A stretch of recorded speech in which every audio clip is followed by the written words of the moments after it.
Hello viewers, কেমন আছো তোমরা? দেখো রান্না কাবু কাবু থেকে চলে আসলাম। আজকে প্রচণ্ড গরম পড়েছে, তাই আমি চিন্তা করলাম যে আজকে একটু চিকেন দিয়ে দই চিকেন রান্না করব। আর এর জন্য দেখো আমি এখানে চিকেনগুলিকে ভালো করে ধুয়ে পরিষ্কার করে হালকা করে একটু তেলে একটু সেতলে নিয়েছি। তারপরে এখানে আলু ভেজে রেখেছি, একটু পেঁয়াজ কুচি রেখেছি, আর এখানে আদা বাটা আর রসুন বাটা রেখেছি। আর এখানে দেখো দই আমার ঘরে নেই, তাই একটু দুধ লেবু দিয়ে দই করে নিয়েছি।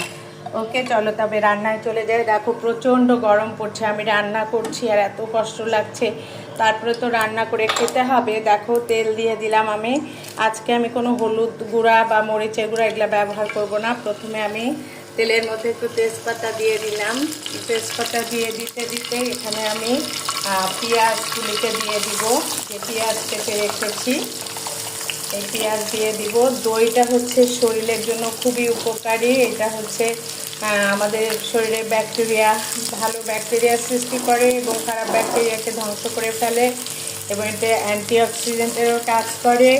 খুব ভালো একটা টক দই যদি তোমরা খেতে পারো, এখন তো রান্নার সাথে যোগ করলেও খুব একটা খারাপ হবে না। দেখো আমি তেলের মধ্যে পেঁয়াজ দিয়ে দিয়েছি, আর যেহেতু মাংসের পরিমাণ বেশি আছে ওই জন্য তেলটাকে আমি অল্প করে একটু বেশি দিয়েছি, খুব বেশি দিইনি। তোমরা হয়তো বলবে যে গরম বলছো বা তেল বেশি, না, অত পরিমাণ দিইনি, যতটুকু আমার লাগবে ঠিক ততটুকু দিয়েছি।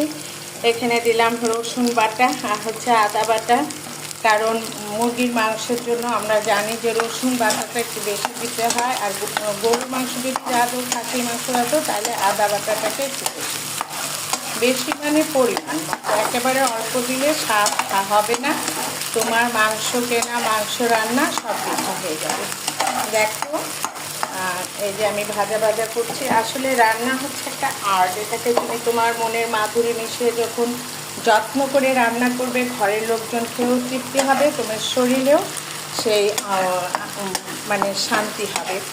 আজকে প্রচণ্ড গরমের জন্যই আমি দই চিংড়িটা রান্না করছি। অন্য সময় মশলা দিয়ে আমি রান্না করি। দেখো আমি মাংসগুলোকে এখানে আস্তে আস্তে দিয়ে দিচ্ছি। মাংসগুলো সেদ্ধ, আদা সেদ্ধ হয়ে গেছে, ভাজতে ভাজতে দিয়ে দিচ্ছি। এখন এটাকে আমি একটু নাড়াচাড়া করে নিই। এই যে পেঁয়াজ দিয়েছিলাম, তারপরে আদা বাটা রসুন বাটা দিয়েছিলাম, এটার মধ্যে একটু নাড়াচাড়া করে নিলাম। আর এই যে মাংস ভেজে রেখেছিলাম, এখানে একটু জলের মতো রয়েছে, তোকে আমি দিয়ে দিলাম। আচ্ছা, এখন আমি এখানে দিয়ে দিব, এটা হচ্ছে দারচিনির গুঁড়া দিয়ে দিলাম।